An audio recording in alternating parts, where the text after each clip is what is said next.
හරි. එතකොට අපි කලින් දවසේ අන්තිමටම නැවැත්තුවේ සංයුක්ත අන්වීක්ෂවල සාමාන්‍ය සීරුමාරු අවස්ථාවට අදාළ කිරණ රූප සටහන ඇඳලා. එතකොට දැන් අපිට අද තියෙන්නේ මුලින්ම මේ සංයුක්ත අන්වීක්ෂයේ සාමාන්‍ය සීරුමාරු අවස්ථාවට අදාළ විශාලක බලය සඳහා සූත්‍රය ව්‍යුත්පන්න කරලා සාමාන්‍ය සීරුමාරු අවස්ථාවට අදාළ විශාලක බලය සඳහා සූත්‍රය ව්‍යුත්පන්න කරලා ඊළඟට අසාමාන්‍ය සීරුමාරුව කතා කරලා අසාමාන්‍ය සීරුවට අදාළ සූත්‍රය ව්‍යුත්පන්න කරන කොටස තමයි දැන් අද දවසේ අපිට කරන්න ඉතුරු වෙලා තියෙන්නේ. හරි. දැන් බලමු මුලින්ම ඔයගොල්ලන්ට මතක ඇති මම කිව්වා කිරණ රූප සටහන අඳින්න කියලා. දැන් මම අඳිනවා ඒ සාමාන්‍ය සීරුමාරුවට අදාළ කිරණ රූප සටහනේ දල රූප සටහන. හරිද? දල රූප සටහනක් කියන්නේ මොකක්ද කියලා මම දැන් මේ ඇඳුනහම තේරෙයි ඔයගොල්ලන්ට. හරි? අර කිරණ රූප සටහන වගේ මැනලා කරලා හරියට නිවැරදිව අඳින්න ඕනේ නැහැ. දල වශයෙන් කිරණ ටික ගමන් කරන එක කිරණයක් ගමන් පතේ ඇඳගත්තා නම් හරිය අපිට මේ සූත්‍රය ව්‍යුත්පන්න කරන්න ලේසි වෙන්නේ. හරිද? රයිට්. එතකොට දැන් පොඩක් පෙරලන්න ඕගොල්ලෝ අර සාමාන්‍ය සීරුමාරුවට අදාළ කිරණ රූප සටහන තියෙන තැනට පොඩ්ඩක් පෙරලලා හරි මම මේ අඳින දල රූප සටහන දිහා බලන් ඉන්නේ. එතකොට ඒක ඔයගොල්ලන් කිරණ රූප සටහනේ තියෙනවා. හරිද? රයිට් බලන්නකෝ. හරි. දැන් මෙන්න මෙහෙමයි. මේ තියෙන්නේ මේක අවනෙත ඔය විදිහට මේක උපනෙත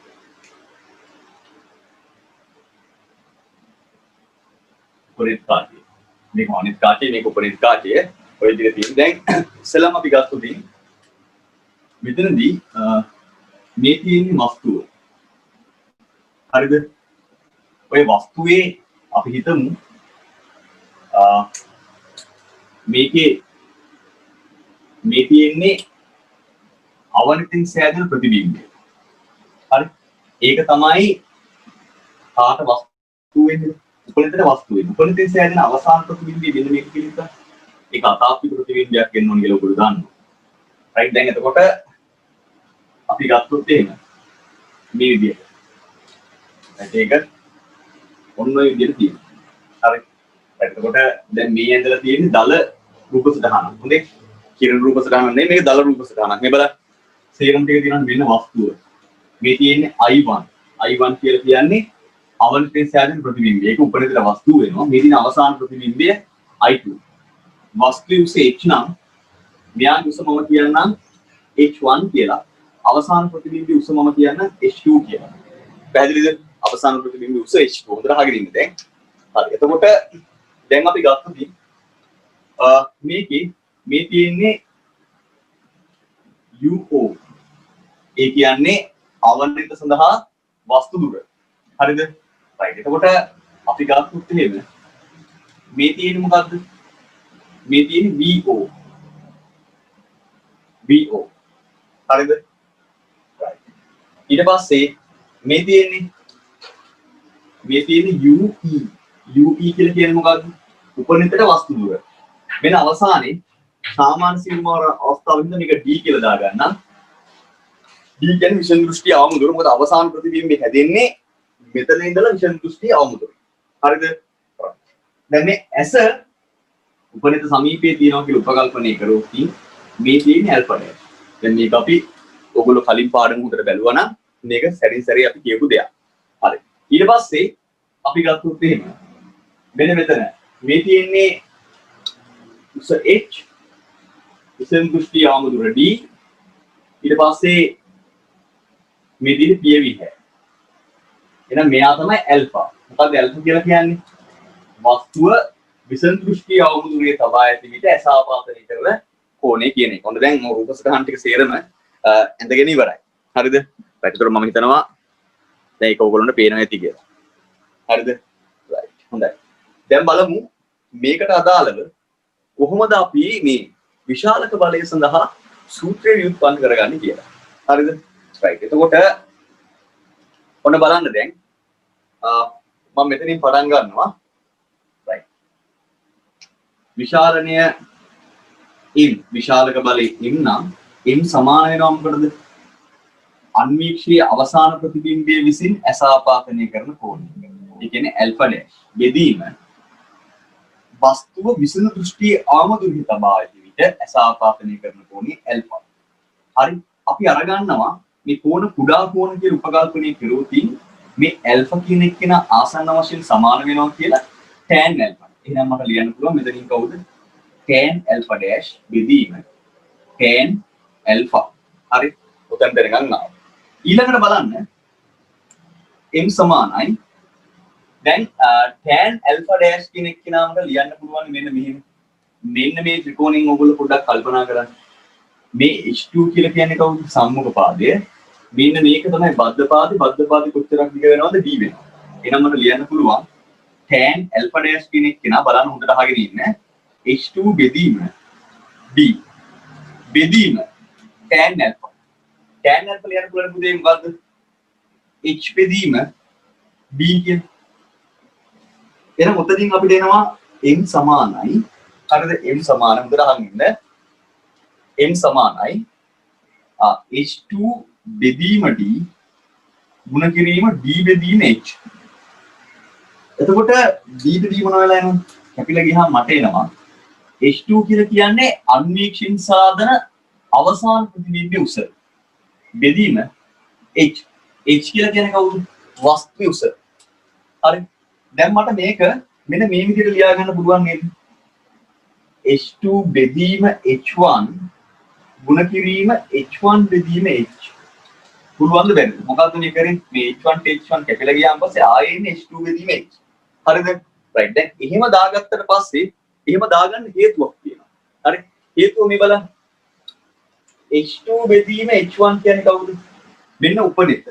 උපනිතයේ වස්තුවේ උස තමයි h1, උපනිතයේ ප්‍රතිබිම්බයේ උස තමයි h2. එතකොට මේ උපනිත කාර්යය සැලකුවොතින් එයාගේ ප්‍රතිබිම්බ උස බෙදීම වස්තු උස කියන එක්කෙනා සමාන වෙනවා. ප්‍රතිබිම්බ උස බෙදීම වස්තු උස කියන එක්කෙනා සමාන වෙනවා. මේ උපනිත කාචේ මොකද්ද? මොන විශාලනයේද? රේඛීය විශාලනයේද? රේඛීය විශාලනය කියන එක ඔයගොල්ලෝ දැන් මතක ඇති. ප්‍රතිබිම්බයේ උස වස්තුවේ උසට දරන අනුපාතය. එහෙනම් දැන් මෙතන අපිට ලියන්න පුළුවන් මේ තියෙන්නේ කොහොමද? උතන අහගෙන ඉන්න. මම මෙතනින් ගන්නම්. හොඳේ? මෙතනින් ගන්නවා. h2 බෙදීම h1 වෙනකොට මම ලියනවා me. me කියන්නේ මොකද්ද? me කියලා කියන්නේ උපනිතයේ රේඛීය විශාලනය. ගුණ කිරීම h1 බෙදීම h. බලන්න මේ h1 කියලා කියන්නේ මේ අවනිතයේ ප්‍රතිබිම්බ උසනේ. h කියලා කියන්නේ අවනිතයේ වස්තු උස. අවනිතයේ ප්‍රතිබිම්බ උස අවනිතයේ වස්තු උසෙන් බෙදුවාම එන්නේ මේ අවනිත කාර්යයේ රේඛීය විශාලනය. එහෙනම් මම මේක ලියනවා කවුද? mo කියලා ලියනවා. අවනිතයේ රේඛීය විශාලනය. එහෙනම් හොඳට දැන් මතක තියාගන්න. දැන් අපි ගත්තොත් එහෙම මේකේ හරි හොඳට කල්පනා කරොත් අපිට කියන්න පුළුවන් මොකද්ද මේ තියෙන සාමාන්‍ය සීරුමාරුවේ තියෙන සංයුක්ත අන්වීක්ෂයේ කෝණික විශාලනය සාමාන්‍ය සීරුමාරුවේ පවතින සංයුක්ත අන්වීක්ෂයේ මේ කෝණික විශාලනය සමාන වෙනවා මොකද උපනිතේ රේඛීය විශාලනයේ ගුණ කිරීම අවනිතේ රේඛීය විශාලනය. ඒකට මේක විශේෂ අවස්ථාවක් මොකද්ද?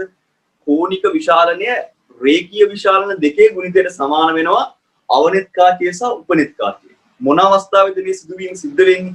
මේ සිදුවීම සිද්ධ වෙන්නේ අපි ගත්තොත් එහෙම මේ සිදුවීම සිද්ධ වෙන්නේ සාමාන්‍ය සීරුමාරුවේ පවතින සංයුක්ත අන්වීක්ෂයක. ඕගොල්ලන්ට මතක ඇති මේ වගේම එකක් සිද්ධ වුණා කොහෙද?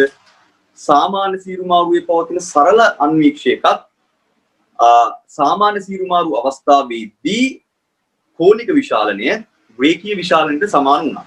දැන් මෙතන සාමාන්‍ය සීරුමාරුවේ පවතින සංයුක්ත අන්වීක්ෂයේ මුළු කෝණික විශාලනය උපනිතේ රේඛීය විශාලනය සහ අවනිතේ රේඛීය විශාලනයේ ගුණිතයට මොන වෙනවද?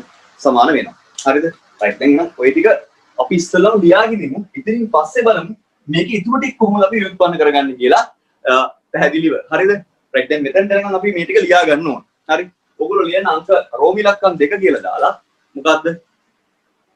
කෝණික විශාලනය සඳහා සූත්‍රයක් විඋත්පන්න කිරීම. කෝණික විශාලනය සඳහා සූත්‍රයක්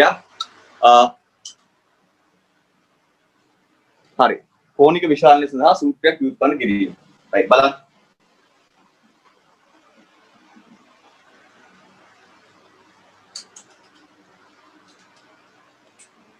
හරි. එහෙම ලියලා ඊට පස්සේ කරන්න තියෙන්නේ මේ දල රූප සටහන පැහැදිලිව හැමෝම අඳින්න ඕනේ. right එතකොට ඕගොල්ලන්ට පේනවා ඇති මෙන්න මේ රූප සටහනත් බලන්න හොඳට පේනවද කියලා right ඔන්න තියෙනවා දැන් පැහැදිලිව ඔක්කොම පේනවා ඇති right ඒක තියෙන්නේ එතකොට මේක ඇඳෙන්න ඕනි මේක ඇඳෙන්න ඕනි ඊට පස්සේ මේ රූප සටහන අඳින්න ඕනේ ඇඳලා තමයි මේ ටික ලියාගෙන යන්නේ හැමෝම මාත් එක්ක මේ වැඩේ කරමු හරිද මේක අනිවාර්යෙන් ඔයගොල්ලන්ගේ විභාගයේ ප්‍රශ්නයක් වෙන තැනක් හින්දා මතකයි දැන් මේ කොටස කරාන් පස්සේ අපිට විභාග ප්‍රශ්න ගොඩාක් කරන්න පුළුවන් හරි ඒ හින්දා මතකයි මේ කොටස මේ මාත් එක්ක මේ වැඩේ කරගෙන යන්න හරි පටන් ගන්න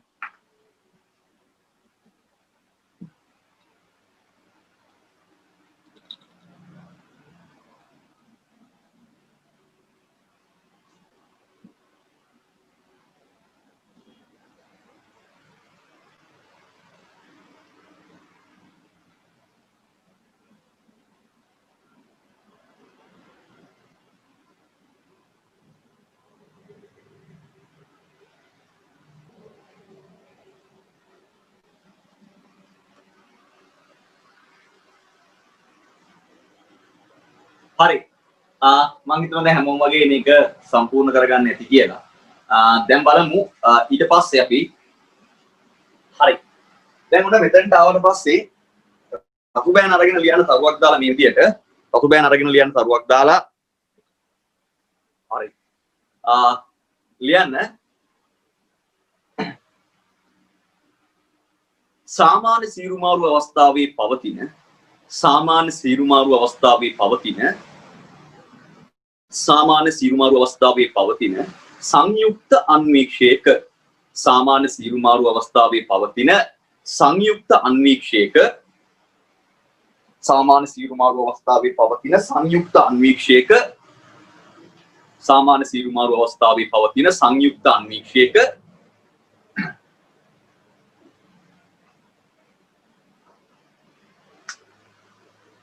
කෝණික විශාලනය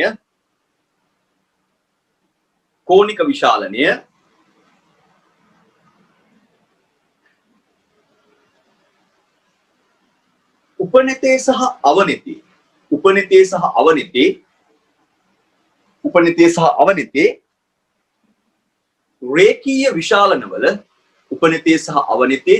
විශාලනවල උපනෙතේ සහ අවනෙතේ රේඛීය විශාලනවල ගුණිතයෙන් ලැබේ.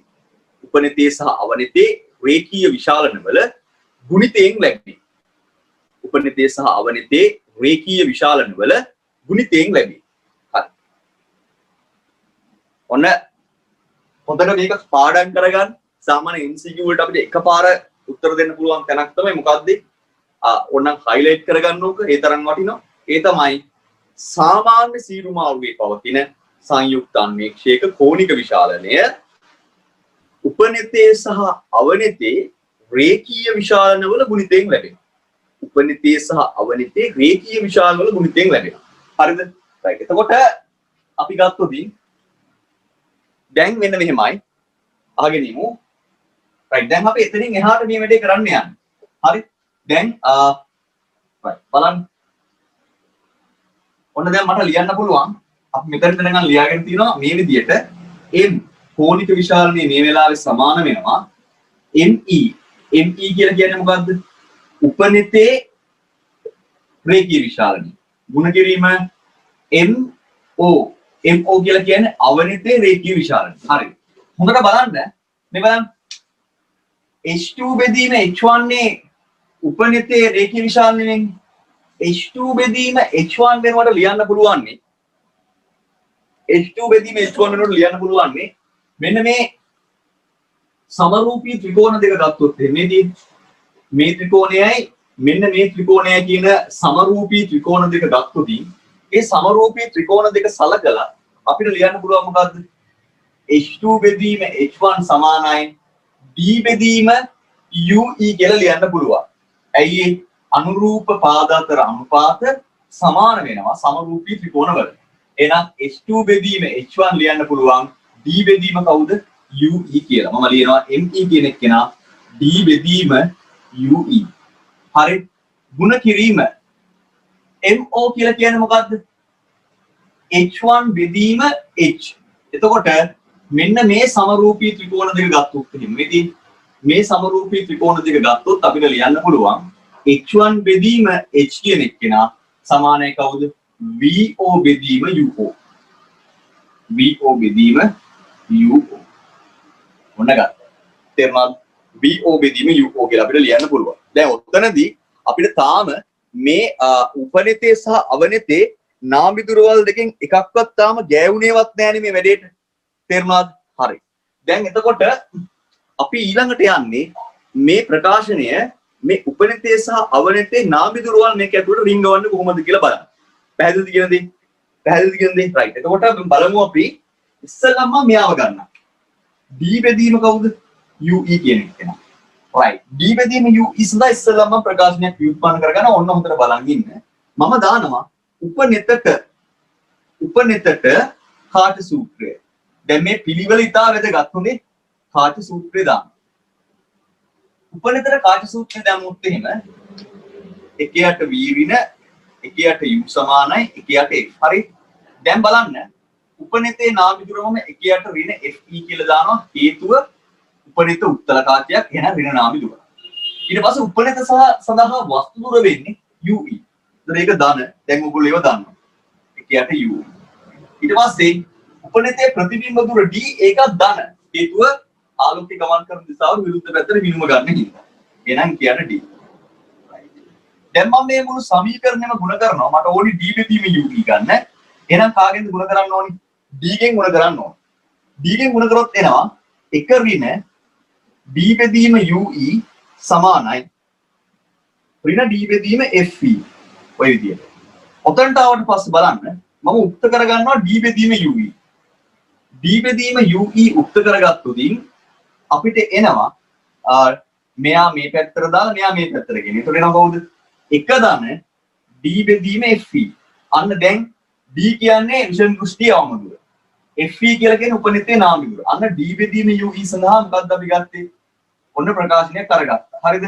d බෙදීම ue සඳහා ප්‍රකාශනයක් ගත්තා. ඔන්න මම කොටු කරා දැන්. පැහැදිලිද? රයිට්. ඒක ගත්තා. දැන් ඊට පස්සේ යන්නේ මොකද්ද?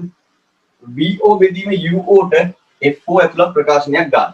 රයිට්. එතකොට බලන්න මම දානවා ඊළඟට මේ විදිහට කවුද? අවනෙතට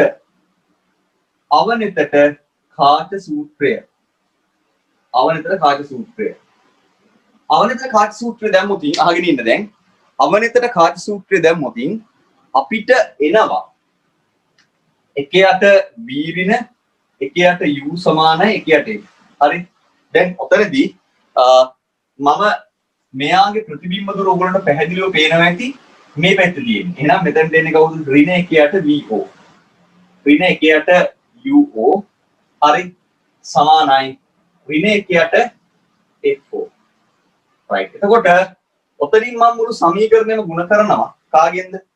ඍණ vo ගෙන්. දැන් පුතේ ඔහම ලියන්නේ නැහැ. හොඳේ. ඔයගොල්ලෝ දැන් ලොකු ළමයි ඔයගොල්ලන්ට දැන් ඒක තේරෙන්න ඕන. හරිද? right. ඒතර මුළු සමීකරණයම මම ගුණ කරනවා. ඍණ vo ගෙන් ගුණ කරාම මෙතන ඍණ vo ගෙන් ගුණ කරාම ධන 1 ධන vo බෙදීම uo සමානයි vo බෙදීම fo. ඔන්න උතන දෙන ගන්නවා. හරිද? vo බෙදීම fo. අවසානයේ මම මෙන්න මෙතනින් ගෙනියනවා. හොඳට බලා ගන්න. vo බෙදීම uo කියන එක දෙනා ලියන්න පුළුවන් vo බෙදීම fo ඍණ 1යි.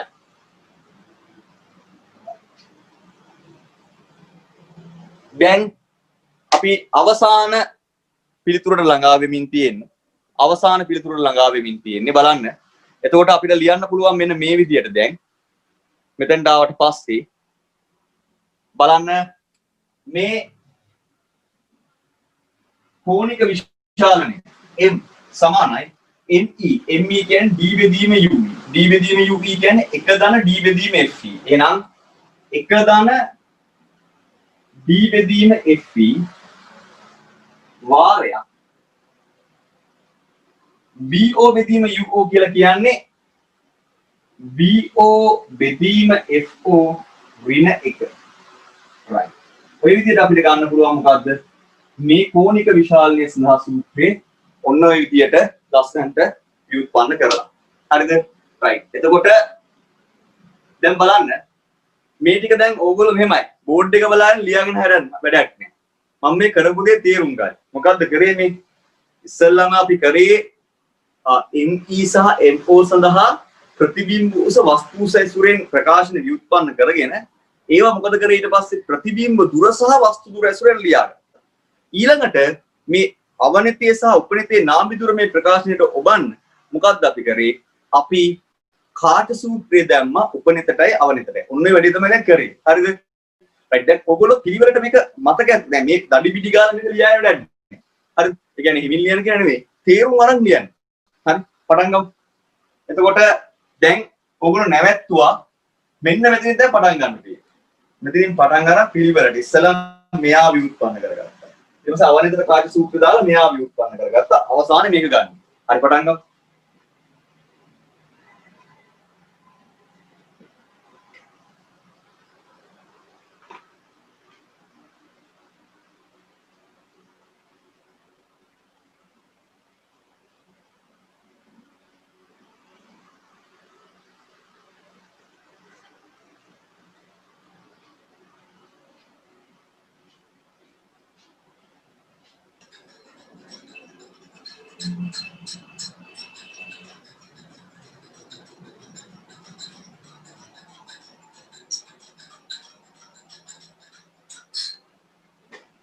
ලියාගෙන ඉවර කට්ටිය අත උස්සන්න.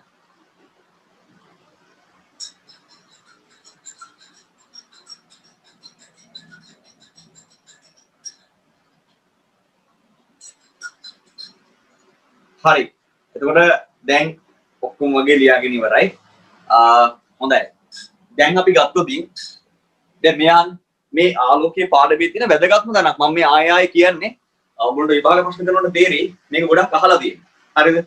රයිට්. එතකොට දැන් ඔයගොල්ලන්ගේ අවසාන බලාපොරොත්තු වෙන්නේ විභාගේ පාස් වෙන එකනේ. ඒ විභාගේ පාස් වෙන්න දැන් මේ වගේ තැන් හොඳට මතක තියෙනවා. දැන් මේ වෙලාවේ සමහරවිට ඔයගොල්ලන්ට මේක මතක තිබුණා ටක් ගාලා අමතක වෙනවා. හරිද? ඒකට කරන්න තියෙන දේ තමයි පොලයක් අරගෙන ආය දෙතුන් පාරක් මේ වැඩේ කරගන්න. මේක ව්‍යුත්පන්න කරගන්න කිරුණු රූප සටහන අඳින්න. හරිද? තනියෙන් බලන්න ව්‍යුත්පන්න කරන්න පුළුවන්ද කියලා. එහෙම වුණොත් මේක කරගන්න පුළුවන් වුණොත් ඒකට මේ කොටස ගැන තියෙන සැකේ ඔයගොල්ලන්ට සහ මුලින්ම අයින් වෙලා යනවා. මොකද සමහර අවුරුද්දවල විභාග ප්‍රශ්නවල මේ කිරුණු රූප සටහන ඇඳීම සහ මේ සූත්‍ර ව්‍යුත්පන්න කිරීම කියන එක එහෙම් පිටින්ම අහලා ඒකට ලකුණු 15න් 9ක් 8ක් විතර දීලා තියෙනවා. ඒකට සම්පූර්ණයෙන් 50%ටත් වැඩිය මේ ප්‍රශ්නේ ලකුණු ටික ගෙදරින් ඉඳන් අරන් යන්න පුළුවන්. පැහැදිලිද? රයිට්. හොඳයි. එතකොට දැන් බලන්න. හරි. ඊළඟට අපිට මෙතනින් පස්සේ මේ තියෙන සාමාන්‍ය සීරුමාරු අවස්ථාවේ තියෙන සංයුක්ත අන්වීක්ෂයක් ඊළඟට අපිට තියෙන්නේ මේ සාමාන්‍ය සීරුමාරු අවස්ථාවේ තියෙන සංයුක්ත අන්වීක්ෂයෙන් පස්සේ ඊළඟට ප්‍රධාන සීරුමාරු තමයි මොකද්ද? අසාමාන්‍ය සීරුමාරු. අසාමාන්‍ය සීරුමාරු අවස්ථාවේ තියෙන සංයුක්ත අන්වීක්ෂයක කිරණ රූප සටහන ඇඳීම සහ අවසානයේ ඒ අවස්ථාවට අදාළ කෝණික විශාලනීය ප්‍රකාශනයක් ව්‍යුත්පන්න කිරීම. පැහැදිලිද? හරි. ලියන්න අංක 2 කියලා දාලා සංයුක්ත අන්වීක්ෂය යටතේ අංක 2 කියලා දාලා ලියන්න මේ විදියට. අංක 2 අසාමාන්‍ය සීරුමාරු අවස්ථාවේ පවතින අංක 2 අසාමාන්‍ය සීරුමාරු අවස්ථාවේ පවතින අසාමාන්‍ය සීරුමාරු අවස්ථාවේ පවතින අසාමාන්‍ය සීරුමාරු අවස්ථාවේ පවතින අසාමාන්‍ය සීරුමාරු අවස්ථාවේ පවතින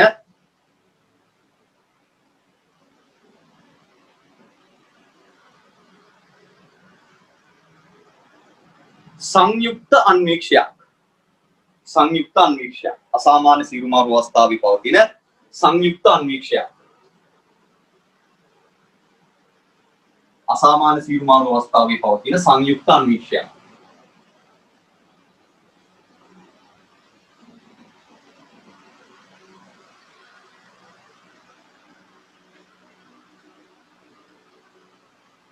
හරි. ඒක යටතේ රෝමි ලක්ෂණ 1 කිරණ රූප සටහන. රෝමි ලක්ෂණ 1 කිරණ රූප සටහන.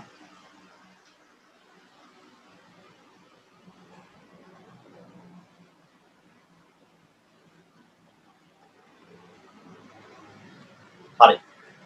දැන් බලන්න මම මේ අඳින පිළිවෙල බලා ගන්න. මෙන්න අවනෙට FO 2යි FO. එතකොට FO සහ 2යි FO අතර තමයි වස්තුව තියන්න ඕනේ. ඒකේ වෙනසක් වෙන්නේ නැහැ. අසාමාන්‍ය සීරුමාරු අවස්ථාවේදී සිද්ධ වෙන්නේ අවසාන ප්‍රතිබිම්බය අනන්තය හැදෙන්න ඕනේ. අවසාන ප්‍රතිබිම්බය හදන්නේ උපනෙත. එහෙනම් උපනෙතෙන් හදන ප්‍රතිබිම්බය තියෙන්නේ කොහෙද? අනන්තේ තියෙන්න ඕනේ. උපනෙතෙන් හදන ප්‍රතිබිම්බය අනන්තේ හැදෙන්න ඕනේ. උපනෙතෙන් හැදෙන ප්‍රතිබිම්බය අනන්තේ හැදෙන්න නම් මොකද්ද වෙන්න ඕනේ? ඒ කියන්නේ උපනෙත සඳහා වස්තුව වෙන එක්කෙනා තියෙන්න ඕනේ. උපනෙතේ නාභිය එහෙම නැත්නම් නාභි තලයේ. පැහැදිලිද? හරි. දැන් බලන්න මේ විදියට කිසි කතාවක් නැහැ අවනිතට වස්තුව වෙන වස්තුව මේ ඇත්තටම වස්තුව තියෙන්න ඕනි අවනිතේ FO හා 2යි FO අතර. එතකොට FO මෙන්න 2යි FO. right. එතකොට මෙයාගේ කිරණ රූප සටහන අපි යන්නුතින් මෙන්න ප්‍රධාන අක්ෂයට සමාන්තරව ගමන් කරන එක්කෙනා කාර්ය වර්තනයෙන් පස්සේ මේ විදිහට යනවා. ඊට පස්සේ මේ තියෙන ප්‍රකාශ කේන්ද්‍රය හරහා ගමන් කරන එක්කෙනා ඔන්න එයත් ওই විදිහට ගමන් කරා. බලන්න මේක අපිට අඳින්න පුළුවන් ඔය විදිහට. ඒ කැමරා එක ඔෆ් කරන්න. හරි. බලන්න කොහොම ආවා. මෙන්න මේ තියෙන්නේ අවනතින් සෑදෙන ප්‍රතිබිම්බය. මම I මන් කියලා කියන්නේ.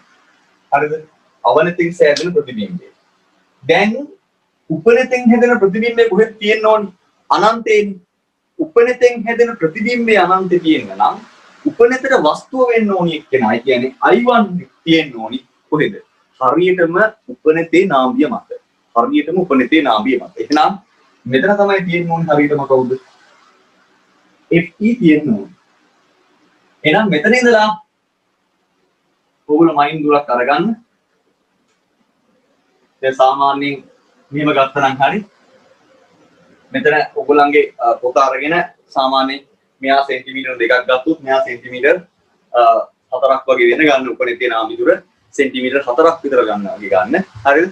අවනිතේ නාභිදුර සෙන්ටිමීටර් දෙකක් වගේ ගත්තොත්. පැහැදිලිද? ඒක ඒක තමන් තීරණය කරගන්න තමන්ගේ පොතේ සයිස් එක අනුව. හරි. ඔන්න දැන් මේ තියෙන්නේ එතකොට උපනෙතේ නාභිය. right මේ දින උපනෙතේ නාභිදුර. හරිද? right දැන් මේ කිරණ දෙකේ ගමන් පථය තමයි අඳින්න ඕනේ. මේ තියෙන්නේ මේ කිරණ දෙක ඔහොම ගිහින් වදිනවා කොහෙද? මේ හොඳට මතක තියාගන්න. මේ කිරණ දෙක ගිහින් වදිනවා මේ කිරණ දෙක ගමන් පථය අඳින්න ඕනේ. මේ කිරණ දෙක ගිහින් වදිනවා කොහෙද? ඔය කිරණ දෙක ගිහිල්ලා වදිනවා උපනෙතේ. දැන් මෙතනින් එහාට මේ ගමන් පථය තාම අඳින්න අපි දන්නේ.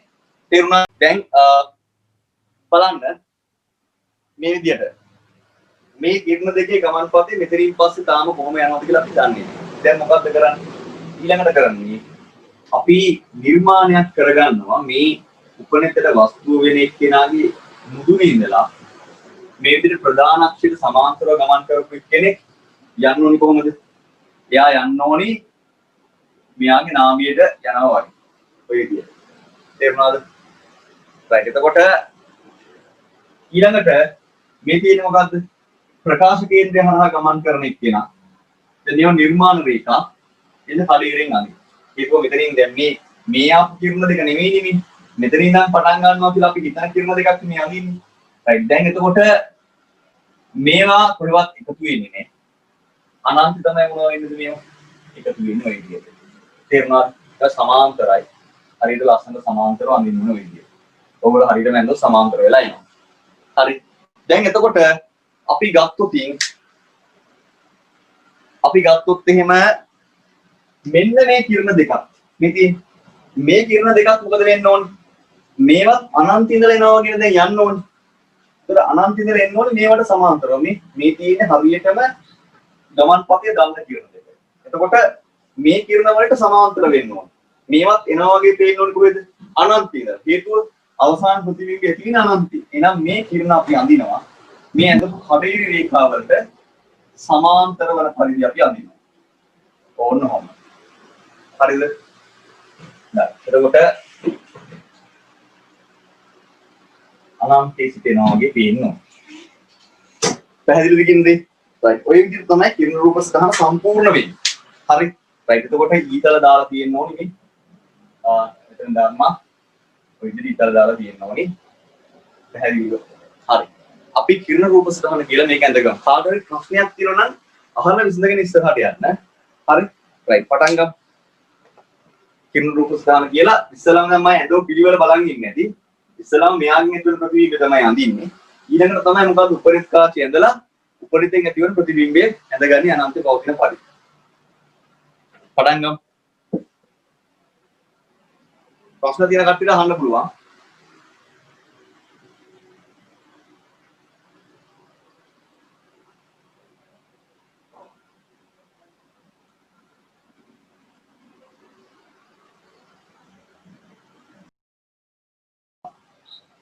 UO වෙනවා.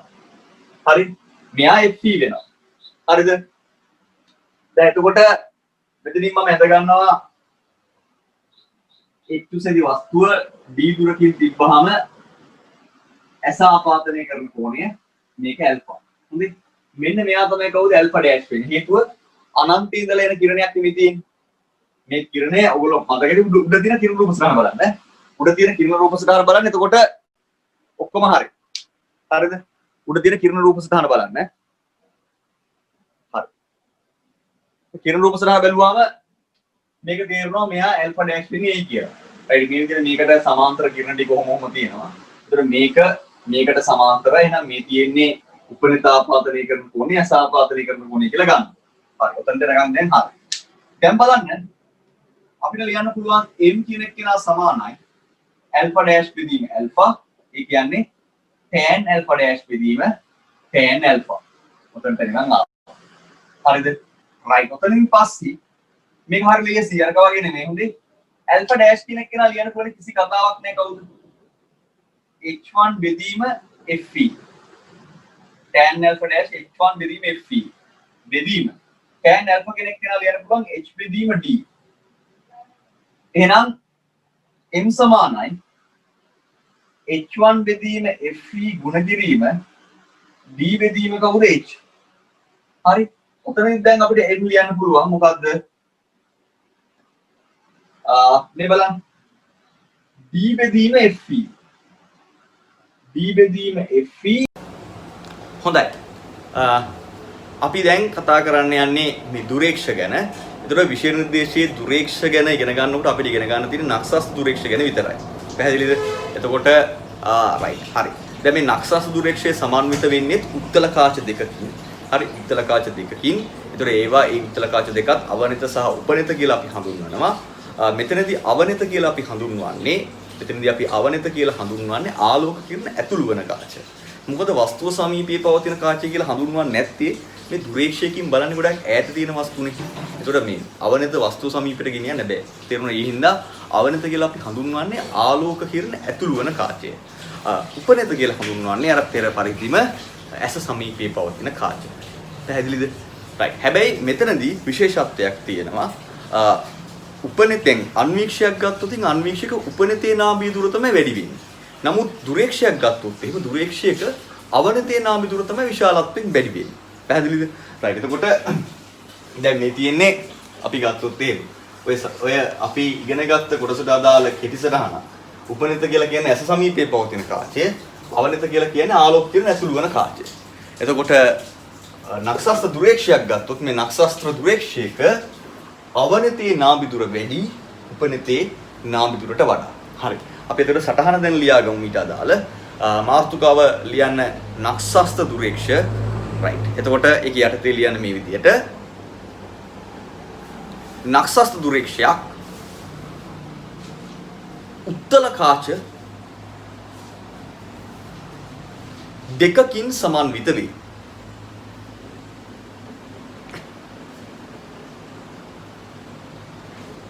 උත්තල කාච දෙකකින් සමන්විත වේ. අංක 1 උපනිත. අංක 1 උපනිත. අංක 1 උපනිත. අංක 1 උපනිත. හරි. අංක 1 උපනිත. හරි. ඒක යටතේ ලියන්නේ මේ විදිහට ඇස සමීපයේ පවතින ඇස සමීපයේ පවතින කාචය උපනිත ලෙස හඳුන්වයි. ඇස සමීපයේ පවතින කාචය උපනිත ලෙස හඳුන්වයි. හරි. අංක 2 අවනිත. අංක 2 අවනිත. හරි. එතකොට ඒකේ යටතේ ලියන්න අවනිත යටතේ ලියන්න මේ විදිහට අවනිත යටතේ ලියන්න ආලෝක කිරණ ඇතුළු වන කාච. ආලෝක කිරණ ඇතුළු වන කාචය අවනිත ලෙස හඳුන්වයි. අවනිත ලෙස හඳුන්වයි. ආලෝක කිරණ ඇතුළු වන කාචය අවනිත ලෙස හඳුන්වයි. හොඳයි. ඊට පස්සේ රතු පෑන අරන් තරුවක් දාලා ලියන්න මේ විදිහට. රතු පෑන අරගෙන තරුවක් දාලා ලියන්න. මෙහෙම ලියන්න. හරි. ලියන්න.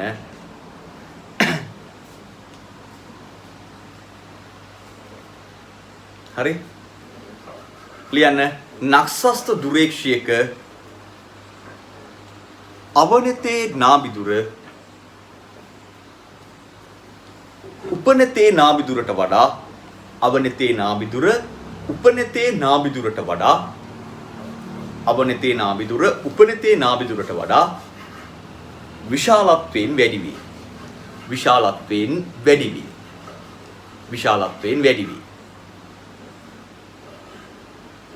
අවනතේ නාබිදුර උපනතේ නාබිදුරට වඩා විශාලත්වයෙන් වැඩි වී. එතකොට යටින් ලියා ගන්න මේ විදිහට FO විශාලයි FE එක කොටු කරගන්න පුළුවන් අපිට ලියාගත්තට පස්සේ.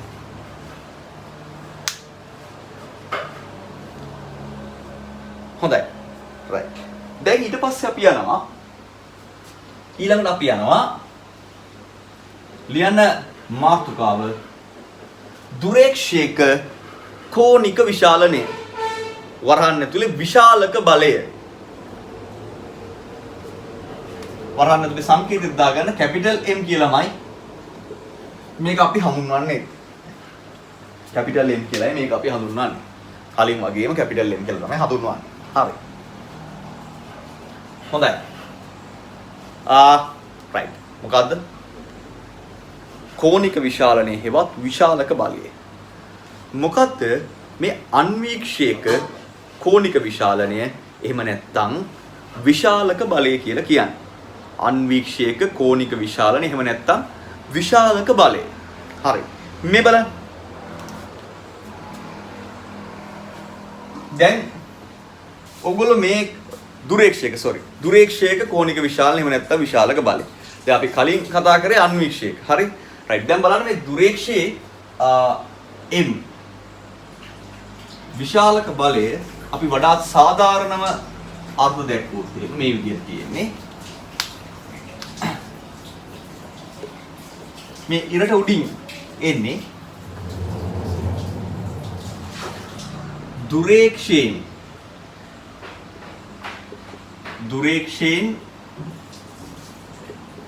තනන අවසාන ප්‍රතිබිම්බය. දුරේක්ෂයෙන් තනන අවසාන ප්‍රතිබිම්බය ඇස ආපාතනය කරන කෝණය. ඇස ආපාතනය කරන කෝණය. අපි මේක ඇල්ෆා ඩෑෂ් කියලා හඳුන්වනවා. දුරේක්ෂයෙන් තනන අවසාන ප්‍රතිබිම්බය ඇස ආපාතනය කරන කෝණය. මේ යටින් එන්නේ ඈත පිහිටන වස්තුව. ඈත පිහිටන වස්තුව. වස්තුව පියවි ඇස ආපාතනය කරන කෝණය.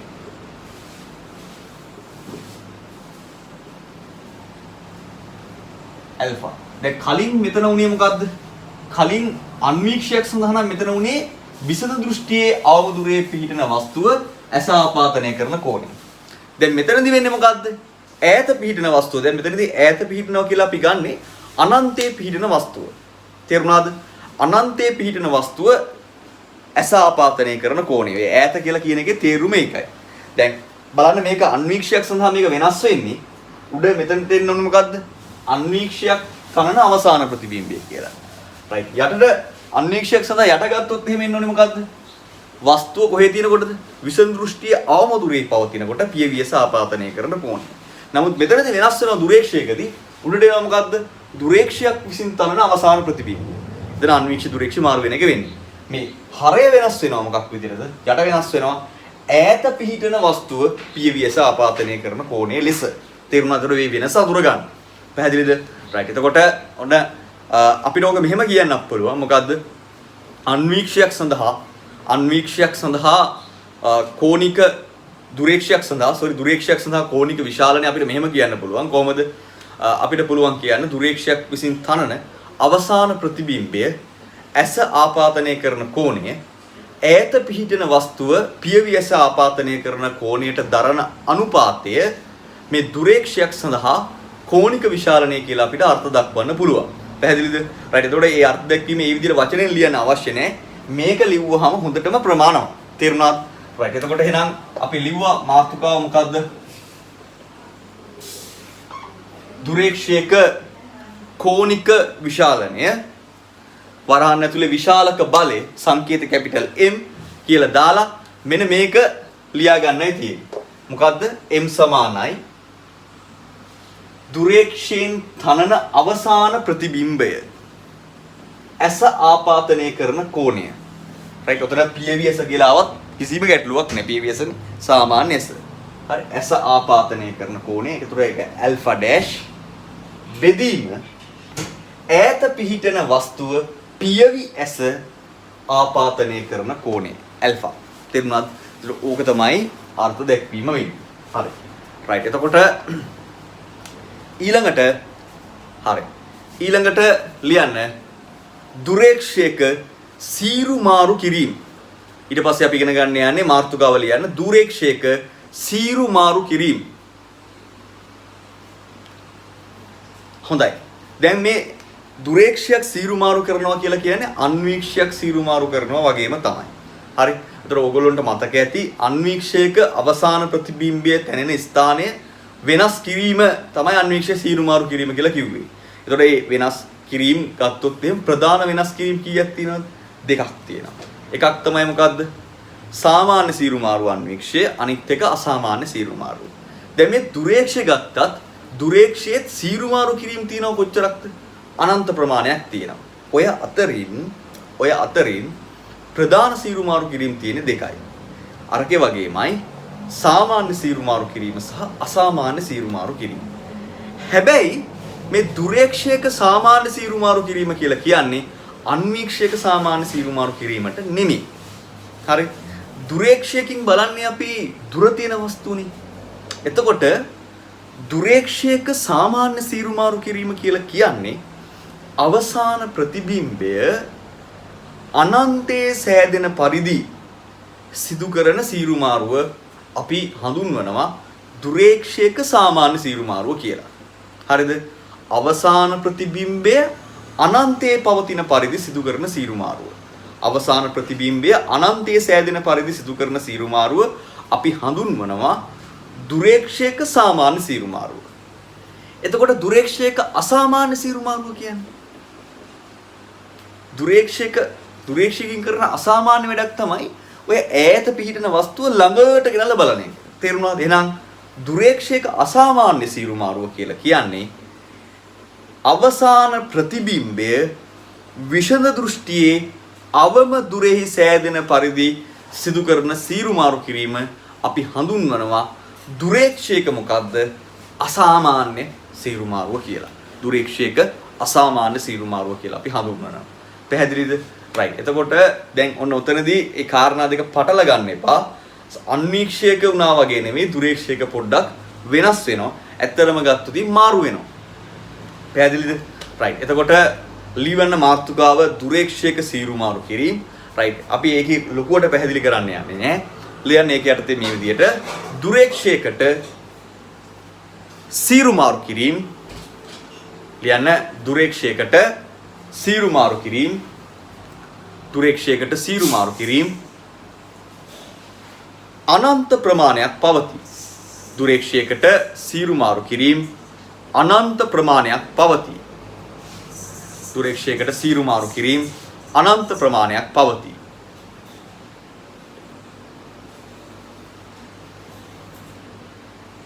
ඒ අතරින් ප්‍රධාන සීරු මාරු කිරීම දෙකක් ඇත. ප්‍රධාන සීරු මාරු කිරීම දෙකක් ඇත. ප්‍රධාන සීරු මාරු කිරීම දෙකක් ඇත. හරි. අංක 1 ලියන්න. සාමාන්‍ය සීරු මාරු කිරීම. අංක 1 සාමාන්‍ය සීරු මාරු කිරීම. හරි. ඒක යටතේ ලියන්න මේ විදිහට. දුරේක්ෂයෙන් තනන අවසාන ප්‍රතිබිම්බය.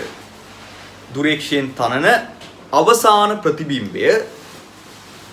දුරේක්ෂයෙන් තනන අවසාන ප්‍රතිබිම්බය. දුරේක්ෂයෙන් තනන අවසාන ප්‍රතිබිම්බය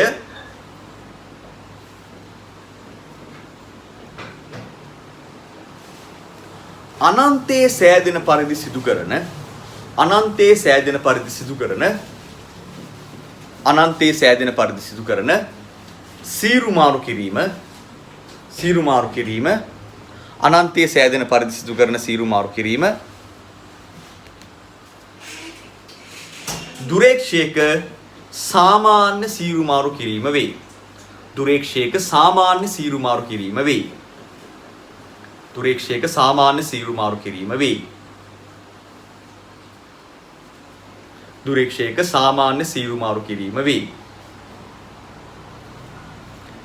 හොඳයි. හරි. අංක 2 දාලා ලියන්න. අංක 2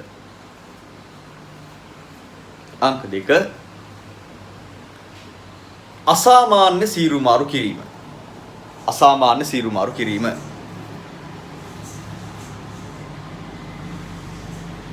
හරි. ඒකට දෙලියන්න මේ විදිහට. ඒකට දෙලියන්න. දුරේක්ෂයකින් තනන අවසාන ප්‍රතිබිම්බය. දුරේක්ෂයකින් තනන අවසාන ප්‍රතිබිම්බය. දුරේක්ෂයකින් තනන අවසාන ප්‍රතිබිම්බය විසඳ දෘෂ්ටියේ අවමදුරෙහි විසඳ දෘෂ්ටියේ අවමදුරෙහි විසඳ දෘෂ්ටියේ අවමදුරෙහි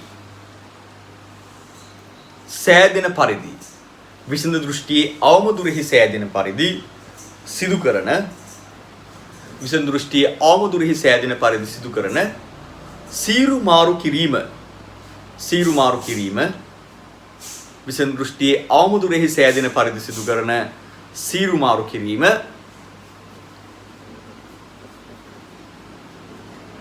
විසඳ දෘෂ්ටියේ අවමදුරෙහි සෑදෙන පරිදි සිදු කරන සීරු මාරු කිරීම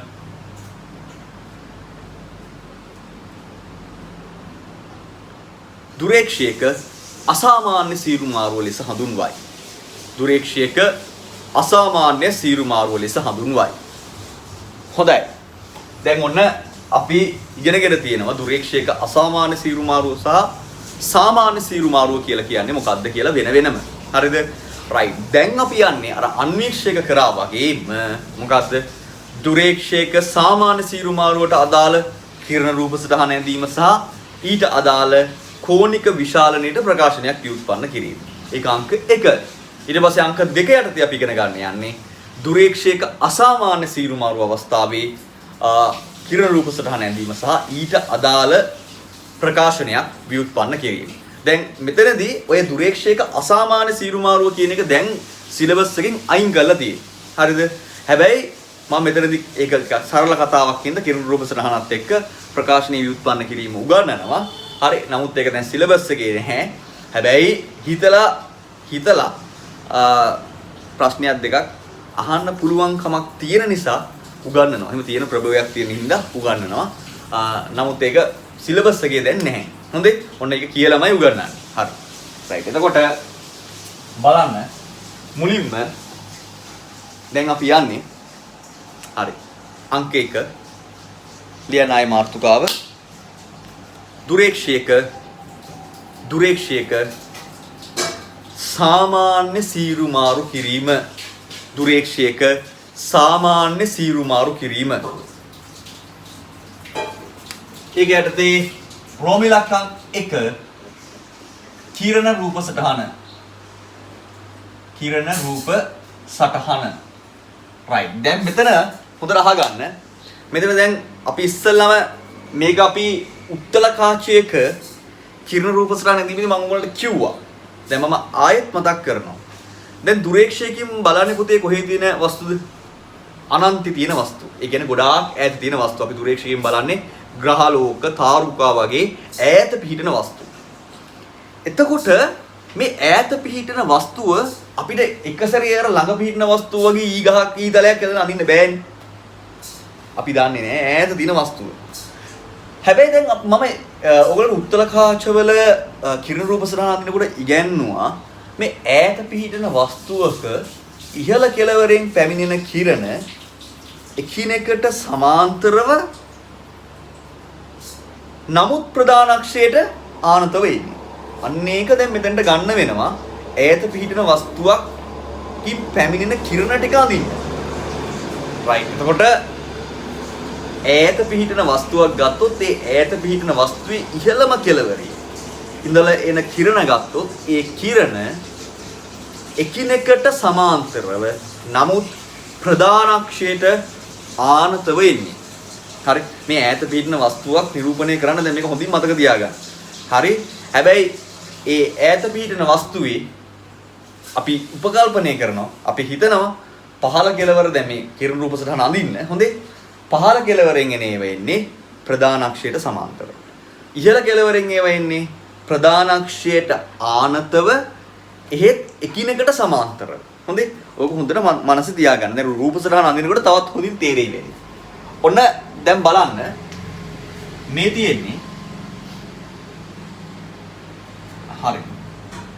මෙන්න අවනෙත. අවනෙත. දැන් සාමාන්‍ය සිරුමාරුවනේ. අවසාන ප්‍රතිබිම්බ හැදෙන්න ඕනේ කොහෙද? ඒක හැදෙන්න ඕනේ අනන්තේ. මෙන්න අවනෙත් කාචය.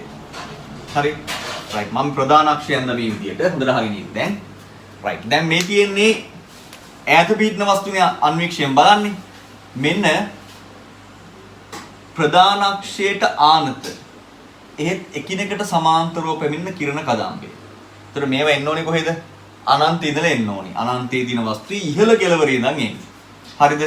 right. එතකොට මේ එන මෙන්න මෙයාගේ නාභිය FO. හරි. මේ එන කිරණ ප්‍රධාන අක්ෂයට ආනත එහෙත් එකිනෙකට සමාන්තර කිරණ කදම්බේ එකතු වෙන්න ඕනි නාභි තලය මත. මතකද උත්තල කාච සඳහා කිරණ රූප සටහන නැන්ද?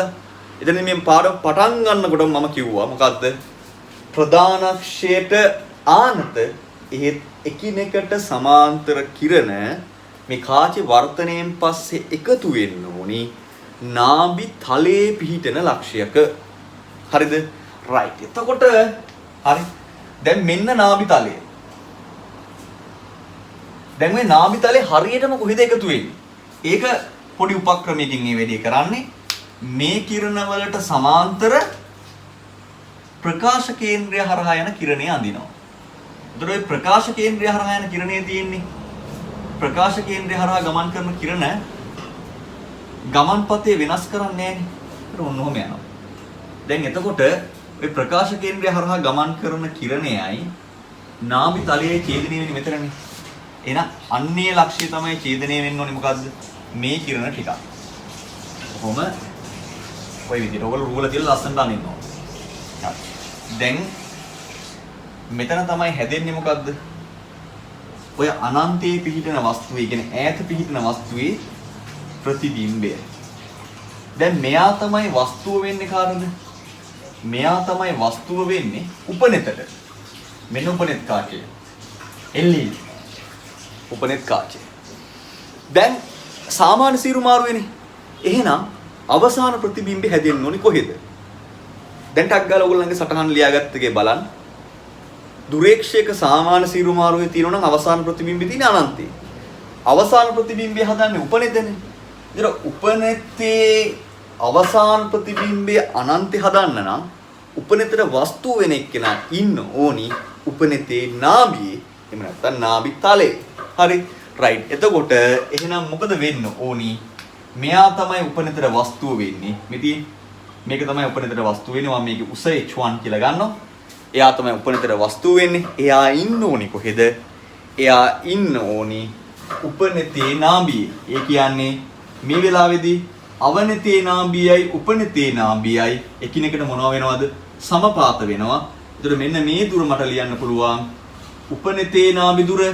මේ දුර ලියන්න පුළුවන් මොකද්ද? මේ දුර ලියන්න පුළුවන් අවනිතේ නාභි දුර. මේ ටික ලියන්න පුළුවන් උපනිතේ නාභි දුර. පැහැදිලිද? හරි. අවනිතේ නාභි දුර, උපනිතේ නාභි දුර. හේතුව මේ වෙලාවේදී උපනිතෙන් හදන ප්‍රතිබිම්බය අනන්තේ තියෙන්න නම් උපනිතර වස්තුව වෙන එක්කෙනා තියෙන්න ඕනි උපනිතේ නාභියේ. හරි. right. එතකොට එහෙනම් මට මේක මේ විදියට ඇඳ ගන්න පුළුවන්. දැන් මෙන්න මේ කිරණ දෙකේ ගමන්පතේ අපි දන්නේ නැත. ওই විදිහට ඇඳලා. දැන් මේ දෙකේ ගමන්පතේ ඊට පස්සේ ඇඳ ගන්න පුළුවන් අපිට කොහොමද? අපි නිර්මාණයක් කරනවා. මොකක්ද නිර්මාණය? right දැන් මේ තියෙන්නේ මුලින් කරපු නිර්මාණයක්. ඒ තමයි මේ කිරණ දෙකේ ගමන්පතේ අඳින්න කරපු නිර්මාණය මේ කඩේරෙන් ඇඳලා තියෙන්නේ. හරිද? ඊළඟට අපි තව නිර්මාණයක් කරනවා. ඒ තමයි මෙතනින් මොකද්ද? මේ උපනිතර වස්තුව වෙන එක්කෙනාගේ ප්‍රධාන අක්ෂයට සමාන්තරව ගමන් කරන කිරණය. එයා යන්න ඕනි කොහෙද? එයා යන්න ඕනි උපනිතේ නාභිය හරහා ගමන් කරන පරිදි ගමන් කරන්න ඕනේ ඔය විදිහට. ඔන්න ඒක ඇඳලා. ඊට පස්සේ හරි ඊළඟට මේ උපනිතර වස්තුව වෙන එක්කෙනාගේ මුදුනින් පටන් අරගෙන ප්‍රකාශ කේන්ද්‍රය හරහා ගමන් කරන කිරණය. ඒකත් ප්‍රකාශ කේන්ද්‍රය හරහා ගමන් කරන කිරණය කිසිම අපගමනයකින් තොරව ගමන් කරනවා. හරි. දැන් එතකොට මේ කිරණ දෙක ගත්තොත් එහෙම ওই කිරණ දෙක අනන්තී තමයි එකතු වෙන්නේ. බලන්න මේ දෙක සමාන්තරයිනේ. ඔහොම. අපි ඇඳලා. කිරණ දෙක සමාන්තර වෙන්නේ ඇඳලා. හරි. එතකොට මේ රතු පෑට පෑනින් පෙන්නලා තියෙන අර ඈත පිහිටන වස්තුවේ ඉඳන් එන කිරණ දෙක තියෙන්නේ. ඒ කිරණ දෙකත් මේ කිරණ වලට සමාන්තර වන පරිදි තමයි අඳින්න ඕන. හේතුව ඒවා අනන්ත ඉඳලා එන්නේ. එතකොට මේක මෙහෙන් අඳිනකොට මතක ඇතුව මේ විදියට මොකද්ද කරන්න ඕනි? මේවට සමාන්තර වල විදියට අඳින්න ඕන. හරිද? පැහැදිලිද කියන දේ? right. එතකොට දැන් මෙතනදී අපි ගත්තොත් එහෙම මේ හරි අහගන්න. දැන් මේ අවස්ථාවේදී අර අන්වීක්ෂයෙන් වගේ ඇහැ තියන්න ඕනි තැන මේ කාච අපි ඇත්තටම දැන් මේ සූත්‍ර හොඳට මේක තේරුම් ගන්න. සූත්‍ර ව්‍යුත්පන්න කරනකොට උපනිතයි ඇසයි සමීපයේ තියනවා කියලා හිතලා තමයි ව්‍යුත්පන්න කරන්නේ. හරි. ඒකට ඇස ආපාතනය කරන කෝණය ප්‍රතිබිම්බය උපනිත ආපාතනය කරන කොණයට සමානයි කියලා සියලුම ව්‍යුත්පන්න කිරීම සිද්ධ කරනවා. හරිද? නමුත් මේ දුරේක්ෂයක් සඳහා විශේෂයෙන් මතක තියාගත යුතු කාරණාවක් තියෙනවා. ඒ තමයි එතන දුරේක්ෂයකින් බලන්නේ පුතේ ඈත පිහිටන වස්තුනේ. එතකොට ඔය ඈත පිහිටන වස්තුවෙන් නිකුත් වන ආලෝක කිරණ වලින් ඔය ඈත පිහිටන වස්තුවෙන් නිකුත් වන ආලෝක කිරණ වලින් ආලෝක කිරණ අපි හිතමුකෝ 1000ක් නිකුත් වුණා කියලා.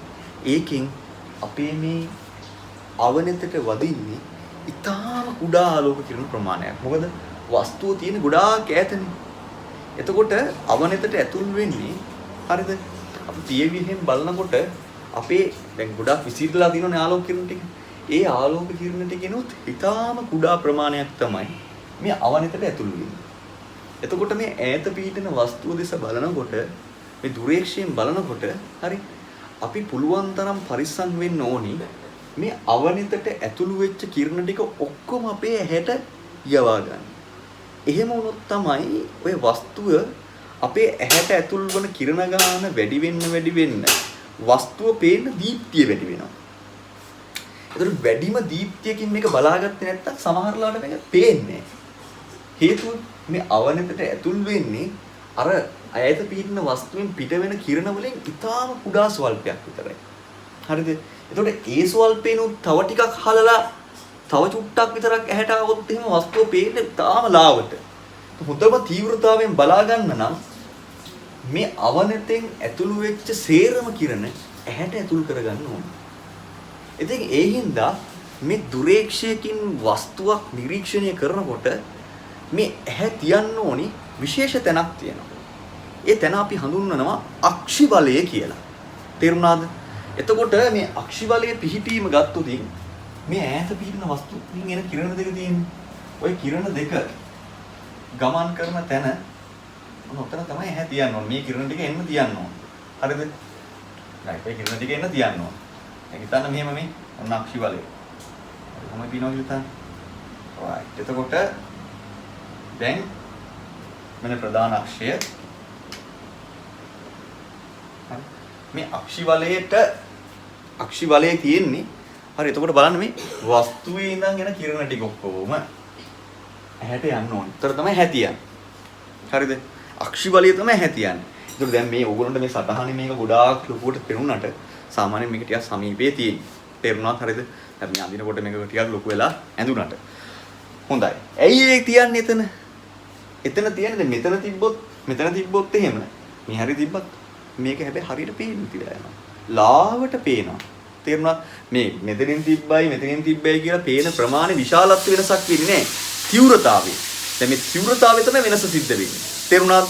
එතකොට වැඩිම තීව්‍රතාවයෙන් බලන්න නම් මේකෙන් ඇතුළු වෙන කිරණ ටික ඔක්කොම යන තැන තියන්න ඕනේ. දැන් මේ ඔක්කොම යන තැන ආසන්න වශයෙන් මෙතන. ඒක එහෙම වෙන්න හේතුව මම කියන්න. තේරුණා? තව ටිකකින් කියනවා අක්ෂි බලයේ පිහිටීම හොයන්නේ කොහමද කියලා. හරිද?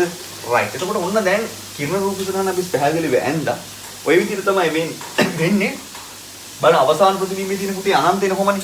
ඒතර මේ අවසාන ප්‍රතිබිම්බයේ ඇසාපාතනය කරන කෝණය ටිකක් හිතන්නකෝ මෙතන මේ කෝණෙම තමයි ඒකාන්තර කෝණෙ හින්දා මේ අනුරූප කෝණෙ හින්දා මෙතන තියෙන්නේ. Alpha dash. හොඳේ? Alpha dash. හරි අවසාන ප්‍රතිබිම්බය ඇසාපාතනය කරන කෝණය. ඒතර ඒක අපිට ගන්න පුළුවන් කොහෙද? උපනෙත් කාශය ආපාතනය කරන කෝණයට ආසන්න වශයෙන් සමානයි කියලා ගන්න පුළුවන්.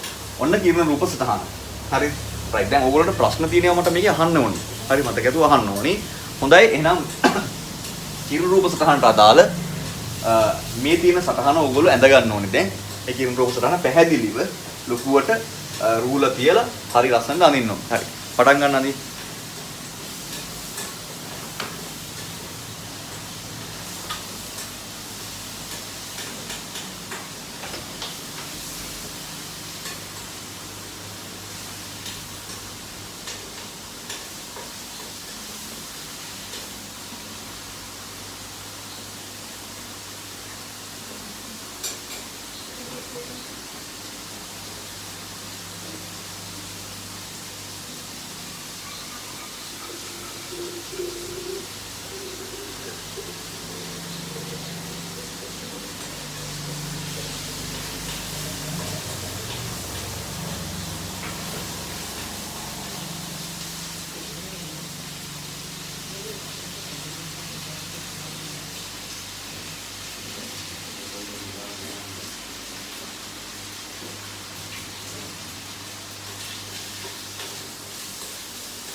හොඳයි. right. දැන් ඊට පස්සේ අපි යනවා මේ සාමාන්‍ය සීරුමාරු අවස්ථාවේ පවතින දුරේක්ෂයේ විශාලක බලය සඳහා ප්‍රකාශනයක් ව්‍යුත්පන්න කරනවා. right. එතනදී හොඳින් අහගන්න. right. දැන් මේවා මම මේ කියන කතාව හොඳට තේරුම් ගන්න. right.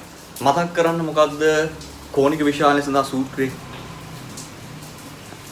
දුරේක්ෂයෙන් ඇති කරන අවසාන ප්‍රතිබිම්බය ඇස ආපාතනය කරන කෝණය. දැන් අවසාන ප්‍රතිබිම්බය කියන්නේ උපනිතෙන් ඇති කරන ප්‍රතිබිම්බය.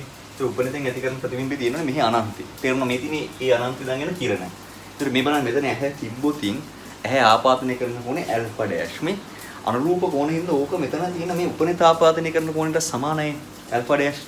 එහෙනම් ඔන්න අවසාන ප්‍රතිබිම්බය අසාපාතනය කරන ඕනේ ඇල්ෆා ඩෑෂ්. හරිද? ඊට පස්සේ බෙදීම මොකද්ද? ඈත පිහිටන වස්තුව PVS ආපාතනය කරන කෝණය. ඔගොල්ලෝ හිතන්න දැන් PVS හැයින්ම බලන්නේ. දැන් ඒක PV හැ. මෙතන තිබ්බ කියලා හිතන්න. මෙතන නිකන් මෙතන PV හැ තිබුණා. දැන් කාචයක් නෙමෙයි මේ කාච විදිහට තියෙන ඇහැ කියලා හිතන්නකෝ. ඒතර PVS ආපාතනය කරන කෝණය නේද මේ තියෙන්නේ. මෙතන තියෙන්නේ. මෙන්න මේක. මේ තියෙන ඇල්ෆා. හරිද? එතකොට මේක ඇල්ෆා නම් මෙන්න මේකත් කවුද? ඇල්ෆා වෙනවා. පැහැදිලිද? පැහැදිලිද කියන දේ? රයිට් හොඳයි. එතකොට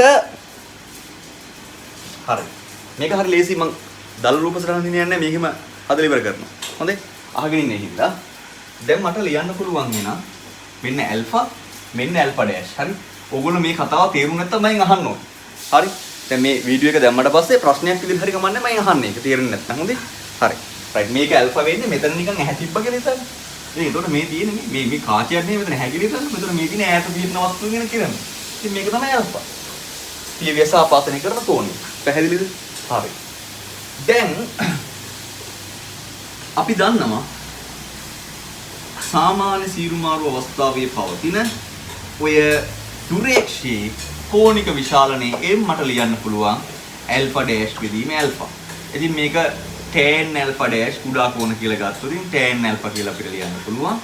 දැන් අපි ගත්තොත් tan alpha dash. tan alpha dash මට ලියන්න පුළුවන් බලන්න. h1 බෙදීම fe බෙදීම tan ඇල්ෆා ලියන්න පුළුවන් මේ මෙන්න ඇල්ෆා එහෙනම් tan ඇල්ෆා ලියන්න පුළුවන් සම්මුඛ පාදයේ විදිහට කවුද h1 බෙදීම බද්ධ පාදයේ විදිහට f4 මේක හරිය ලේසි කිව්වේ ඒකයි හරි ඉතින් එම නිසා m සමානයි h1 බෙදීම fe ගුණ කිරීම fo බෙදීම h1 හරි අවසානයේදී අපිට ගන්න පුළුවන් h1 ට h1 කැපුණාම m සමානයි කවුද FO බෙදීම FE FO බෙදීම FE හරි ඔය තියෙන්නේ බලන්න මේක හරිය ලේසි සාමාන්‍ය සීරුමාරුවේ පවතින නක්ෂත්‍ර දුරේක්ෂයක සාමාන්‍ය සීරුමාරුවේ පවතින නක්ෂත්‍ර දුරේක්ෂයක කෝණික විශාලනය අවනතේ නාඹි දුර සහ උපනතේ නාඹි දුර අතර අනුපාතයෙන් ලැබෙනවා FO බෙදීම FE ගෙන් ලැබෙනවා එතකොට තව දෙයක් තියෙනවා හොඳට මතක තියාගන්න මේ සාමාන්‍ය සීරුමාරුවේ පවතින නක්ෂත්‍ර දුරේක්ෂයක සාමාන්‍ය සීරුමාරුවේ පවතින නක්ෂත්‍ර දුරේක්ෂයක උපනත සහ අවනත අතර පරතරය උපනතේ නාඹි දුර සහ අවනතේ නාඹි දුරේ එකතුවෙන් ලැබෙනවා බලන්න මෙතන ඉඳන් මෙතන තියෙන දිග ගත්තොත් FO ධන FE වෙනවා තේරුණාද එතකොට අපි ලියනවා ඒකත් මොකද්ද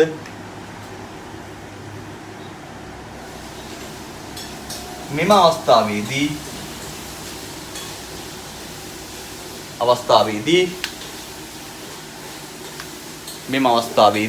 උපනතේ හා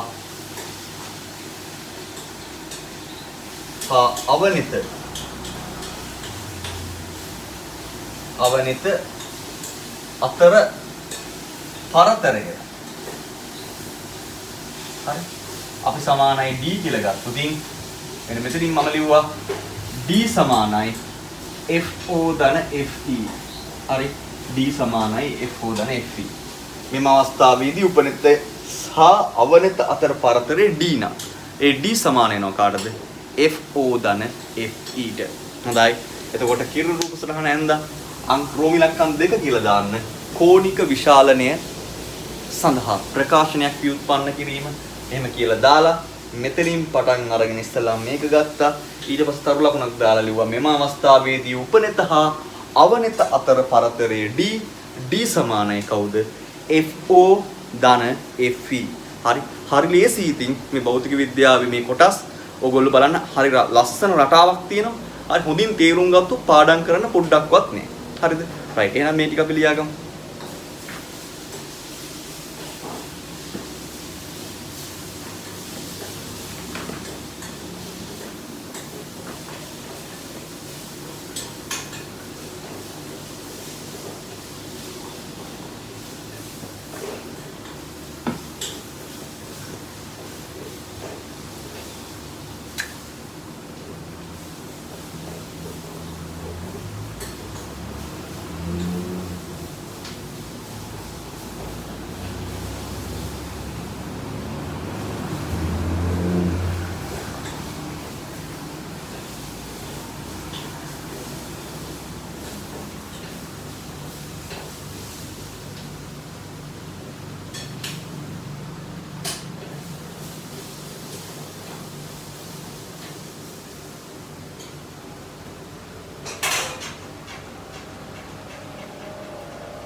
හොඳයි. දැන් එතකොට මේක වීඩියෝ එකක් ඉඳ ඔයගොල්ලන්ට පුළුවන් තව මේකට කාලය අවශ්‍ය නම් මේ වීඩියෝ එක පොඩ්ඩක් පිටිපස්සට යන පෝස් කරලා තියලා මේ ටික ඇඳ ගන්න. හරි. එතකොට ඔන්න දැන් හොඳට කල්පනා කරන්න. දැන් අපි දුරේක්ෂවල කතා කරා මොකද්ද? දුරේක්ෂයක් කියන්නේ මොකද්ද කියලා අපි නක්ෂත්‍ර දුරේක්ෂයක් කියන්නේ මොකද්ද කියලා කතා කරලා ඒකේ කෝණික විශාල සීරු මාරු කිරීම කතා කරලා දැන් සාමාන්‍ය සීරු මාරු අවස්ථාව අවසන් කරලා ඉවරයි. ඊළඟට අපිට තියෙන්නේ අංක 2 අසාමාන්‍ය සීරු මාරු අවස්ථාව. දැන් මේක මම කිව්වා විශේෂ නිර්දේශයෙන් අයින් කරා. හරිද? එතකොට දැන් මේකේ මම ව්‍යුත්පන්න කරන්න යන්නේ නැහැ. මේ කෝණික විශාල නිසා සූත්‍රය ව්‍යුත්පන්න කරන්න යන්නේ නැහැ. හරි? කිරුණු රූප සටහන් නිකන් ඇඳලා තියන්න. හරි? එතකොට මේ පාඩමේ මේ ප්‍රකාශ උපකරණ කියන කොටස ඉවර වෙනවා. පැහැදිලිද? රයිට්. එතකොට ලියන මාතෘකාව අංක 2 දුරේක්ෂයක අසාමාන්‍ය සීරු මාරු අවස්ථාව. දුරේක්ෂයක අසාමාන්‍ය සීරු මාරු අවස්ථාව. රයිට්. දුරේක්ෂයක අසාමාන්‍ය සීරු මාරු අවස්ථාව කියලා කියන්නේ අවසාන ප්‍රතිබිම්බය විසඳු දෘෂ්ටියේ අවම දුරේ තැනෙන පරිදි සිදු කරන සීරු මාරු කිරීම. දැන් මේක අපි කලින් හඳුන්වලා දීලා තියෙනවා. අපි ඒකේ රෝම ඉලක්කම් 1 කිරණ රූප සටහන පමණක් ඇඳලා මම නවත්තනවා. හේතුව අපිට දැන් මේ කොටසත් විශේෂ නිර්දේශය තුල නැත. රයිට්. නමුත් මේ කිරණ රූප සටහන අඳින එක නම් වැදගත්. හින්දා මම අඳිනවා. බලන්න මෙන්න මේ විදිහට එතකොට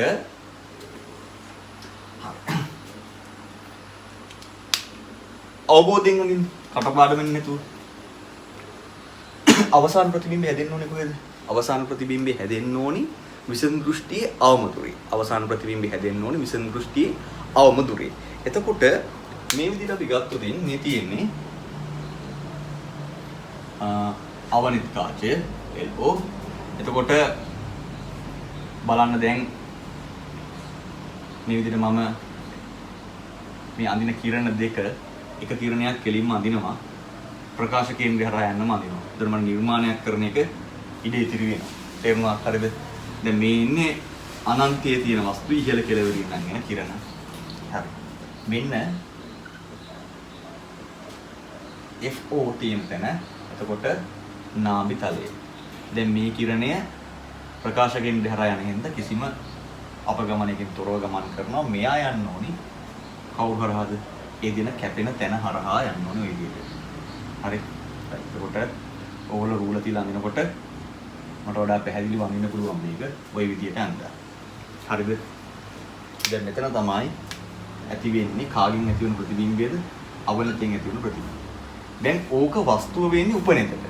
උපනෙතෙන් හදන අවසාන ප්‍රතිබිම්බයේ මේ අසාමාන්‍ය සීරු මාරුවේ තියෙන්න ඕනි විසඳු දෘෂ්ටි අවමුදුරේනේ. ඒතර විසඳු දෘෂ්ටි අවමුදුරේ හැදෙන දැන් උපනෙතේ මේ පැත්තේ තමයි බලන්නේ. හරි. එතකොට දැන් මේ පැත්තේ නම් බලන්නේ හරි. එතකොට අපි ගත්තොත් එහෙම උපනෙතේ හොඳට අහගන්න. උපනෙතේ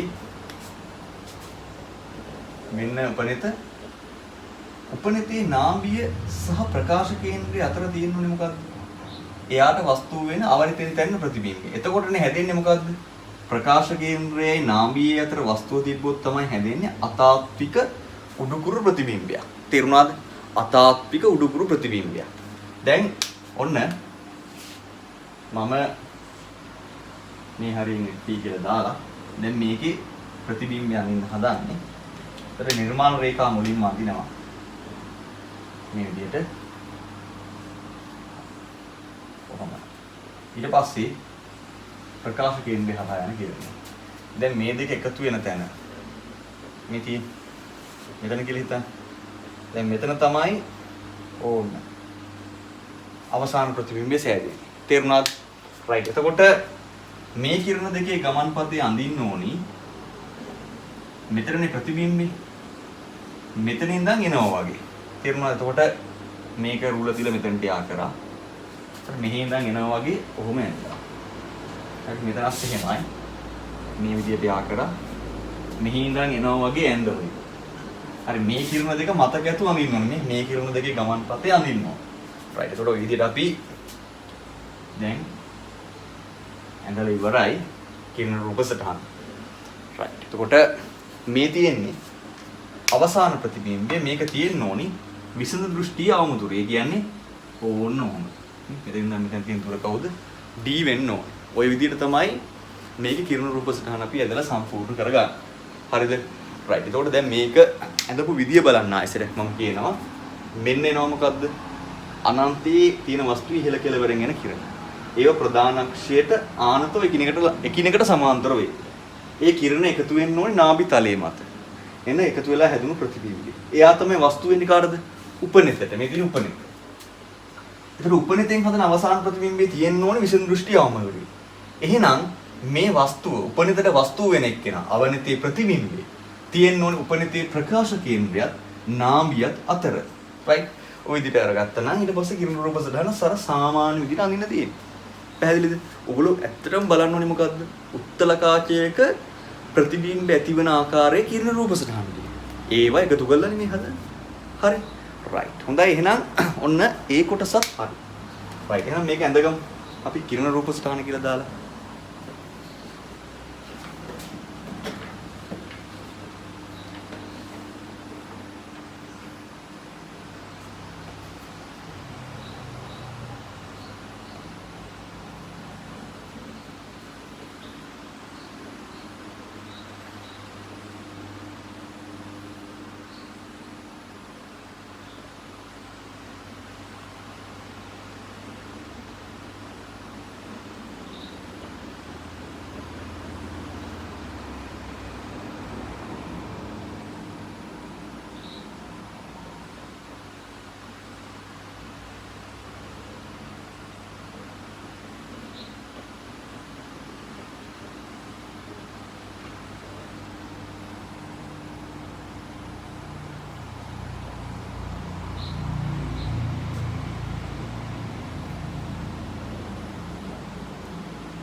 හොඳයි.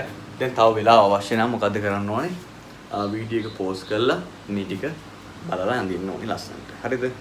right. එතකොට දැන් මේකේ දැන් මම මේ අද දැන් මේ අන්ත ඔන්ලයින් උගන්වනකොට මේ වගේ ප්‍රායෝගික දෝෂ ගොඩක් මතුවෙනවා. එතකොට මේ අන්තර්ජාලයේ බිඳ වැටීමක් සිද්ධ වුණු හින්දා තමයි එකවර අන්තර්ජාල සැපයුමේ බිඳ වැටීමක් සිද්ධ වුණා. එතකොට ඒ හින්දා තමයි මේ වීඩියෝ එකක් අප්ලෝඩ් කරන්න තීරණය කරේ මේ කොටසට අදාළව.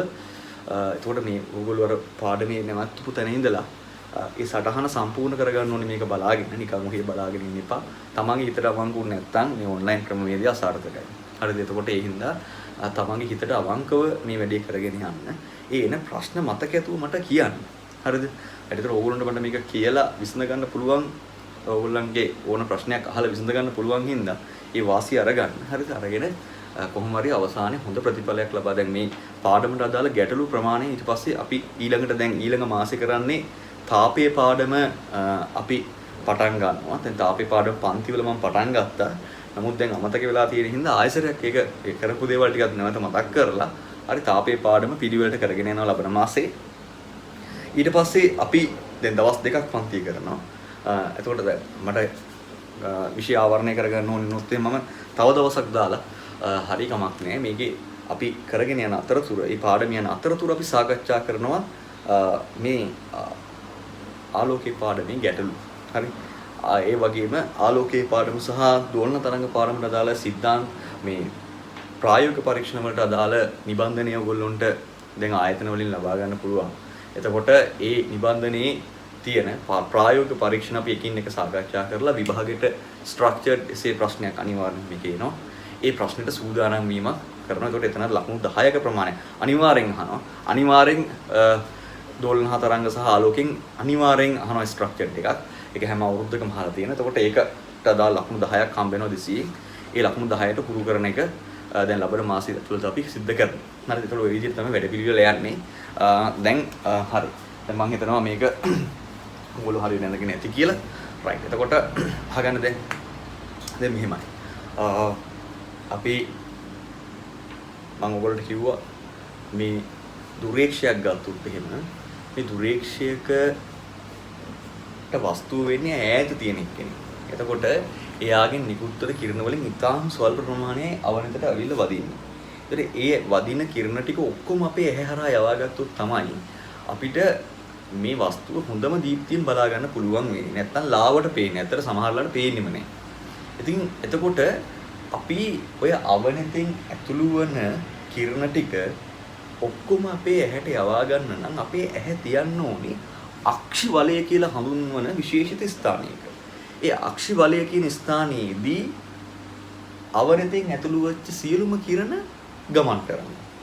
මොකක්ද එතකොට ඔය අක්ෂි වලය කියලා කියන්නේ? හරි. මේ බලන්න. අක්ෂි වලය කියලා කියන්නේ දැන් හොඳට ඔන්න මම කියන දේ ගැන හිතන්න. අක්ෂි වලය කියලා කියන්නේ උපනෙතට අවනෙත් කාචයේ වස්තුව වෙලා. උපනෙතට වස්තුව වෙන්නේ කවුද? මෙන්න උපනෙත තියෙනවා. මෙන්න අවනෙත තියෙනවා.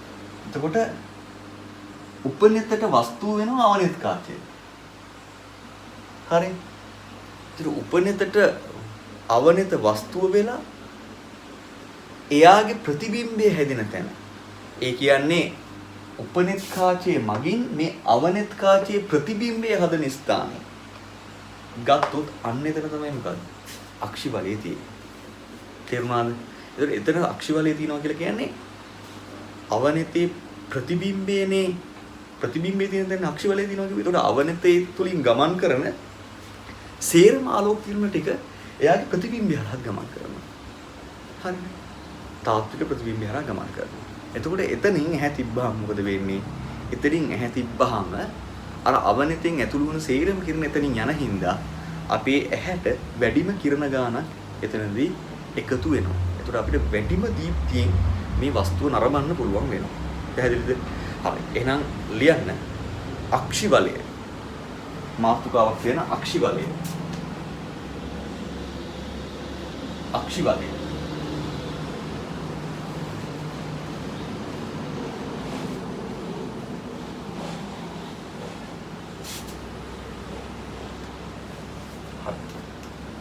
අක්ෂි වලය.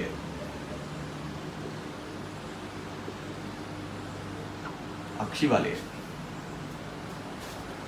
මොකක්ද අක්ෂි වලය කියන්නේ? ලියන්න මේ විදිහට. අවනෙත් කාචය උපනෙතට වස්තුව වී. අවනෙත් කාචය උපනෙතට වස්තුව වී.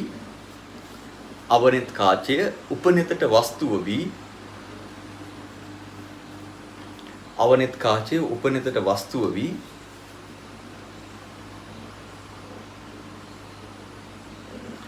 උපනෙත මගින් එහි කියන්නේ අවනෙත හොඳේ. උපනෙත මගින් එහි ප්‍රතිබිම්බය තනන ස්ථානය. උපනෙත මගින් එහි ප්‍රතිබිම්බය තනන ස්ථානය. ප්‍රතිබිම්බය තනන ස්ථානය. ප්‍රතිබිම්බය තනන ස්ථානය අක්ෂි වලය ලෙස හඳුන්වයි.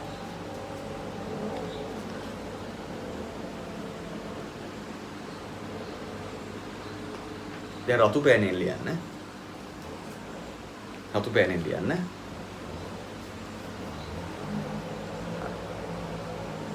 රතු පෑනෙන් ලියන්න දැන්. මේ විදිහට අක්ෂි වලය හරහා අවනෙතෙන් ඇතුළු වූ සියලුම කිරණ අවනෙතෙන් ඇතුළු වූ සියලුම කිරණ අවනෙතෙන් ඇතුළු වූ සියලුම කිරණ ගමන් ගන්නා බැවින් අවනෙතෙන් ඇතුළු වූ සියලුම කිරණ ගමන් ගන්නා බැවින් උපරිම දීප්තියකින් යුතුව වස්තුව නැරඹීම සඳහා උපරිම දීප්තියෙන් යුතුව වස්තුව නැරඹීම සඳහා ඇස අක්ෂි වලය මත තැබිය යුතුය. ඇස අක්ෂි වලය මත තැබිය යුතුය. ඇස අක්ෂි වලය මත තැබිය යුතුය. ඇස අක්ෂි වලය මත තැබිය යුතුය. හරි. දැන් එතකොට මේ රූප සටහනුත් මම අඳිනවා. මේ තියෙන්නේ අවනෙත. එතකොට මෙන්න උපනෙත. හොඳේ. මෙන්න උපනෙත. මේ තියෙන්නේ අවනෙත, මේ තියෙන්නේ උපනෙත. දැන් මෙන්න මෙයා තමයි මොකද්ද? අවනිත තමයි උපනිතන මොනවා වෙන්නේද? වස්තුව වෙන්නේ. එතකොට නේ මෙහෙම හිතන්නකෝ යාලා. හරි එතකොට ඔය විදියට.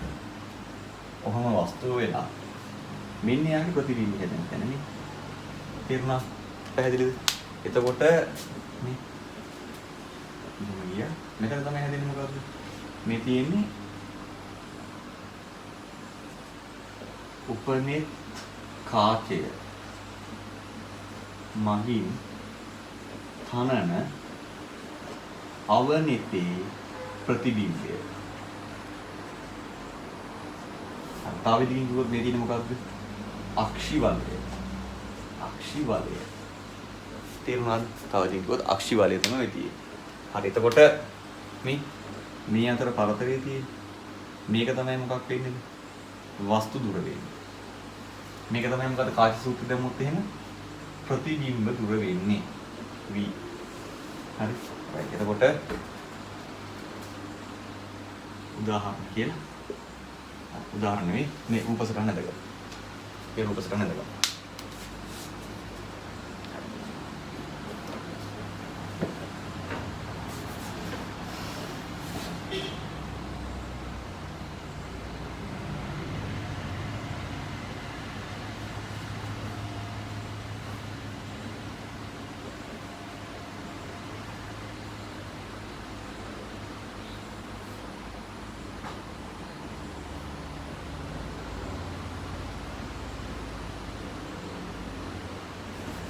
හොඳයි. එතකොට අපි දැන් අක්ෂි බලය කියන එක සාකච්ඡා කරා. දැන් අපි ඉස්සරහට බලමු මේ ගැටලු හදන්නේ අක්ෂි බලය පිහිටීම කොහොමද හොයන්නේ. දැන් ඇත්තට හරි ලේසි. මොකද්ද? මේ උපනිත කාචේ නාභිතුර දීලා තිබ්බනම් තේරුණාද? කාච දෙක අතර පරතරය දන්නවා නම් කාච දෙක අතර පරතරය තමයි වස්තු දුර වෙන්නේ. උපනිත කාචේ නාභිතුර අපි දන්නවා. එහෙනම් අක්ෂි බලය පිහිටීම කියන්නේ මොකද්ද? ප්‍රතිබිම්බ දුරනේ. හරි. එතකොට මොකද්ද කරන්න තියෙන්නේ? උපනිතට දැම්ම නම් හරි කවුද? කාච සූත්‍රය. වස්තු දුර දන්නවා. නාභි දුර දන්නවා. හොයන්න තියෙන්නේ කවුද? ප්‍රතිබිම්බ දුර. පැහැදිලිද? right. ඔය විදිහට තමයි හරි සරලයි. තේරුණාද? දැන් මේක මහා බර සාරට ගන්න එපා. හරිද? right. හරිම සරලයි. දැන් හොඳට සංයමයෙන් මේ වීඩියෝ එක බැලුවොත් මේ ටික තාම පැහැදිලිව ඔබට තේරෙනවා. හරි? right. එතකොට ඔන්න අපි ආලෝකයේ ප්‍රකාශ උපකරණ වලට අදාළ සියලුම સિદ્ધාන්ත කරුණු සාකච්ඡා කරලා ඉවරයි. හරි. ඒතර මේකේ දැන් තියෙන අපිට ගැටලු විසඳන්න ඊළඟට. තේරුණාද? අපි ඉදිරියේදී ගැටලු ටික විසඳනවා. ඊට පස්සේ මේ පාඩමේ අවසාන කොටස අපිට සාකච්ඡා කරන්න තියෙන ඊළඟ දවසේ ඒ තමයි දෘෂ්ටි දෝෂ. එතකොට දැන් ගෙදර ඉන්න හින්දා දැන් මේක භාගයට කරන්න එපා. හරි. මේ දැන් මේ දක්වා තාම මම වීඩියෝ ටික අයින් කළා නේ. හරිද? එතකොට මේ කරපු පාඩම් වල සියලුම වීඩියෝ ටික තියෙනවා. හරි. ඒ ටික හොඳට බලලා තේරුණා හරිද? ඒ ටික හොඳට බලලා මේ පාඩම තහවුරු කරගන්න. හරි. එතකොට අපිට පුළුවන් මේක ගැටලු සාකච්ඡා කරනකොට තවත් හොඳින් මේ ගැන අපි තව හොඳින් මේක තේරුම් ගන්න පුළුවන් මොකටද? මේ තේරුම් ගැනීම තමයි වැදගත් වෙන්නේ විභාගෙට හොඳ ලකුණක් ගන්න. හොඳයි. එහෙනම් අපි අදට පාඩම නවත්තමු.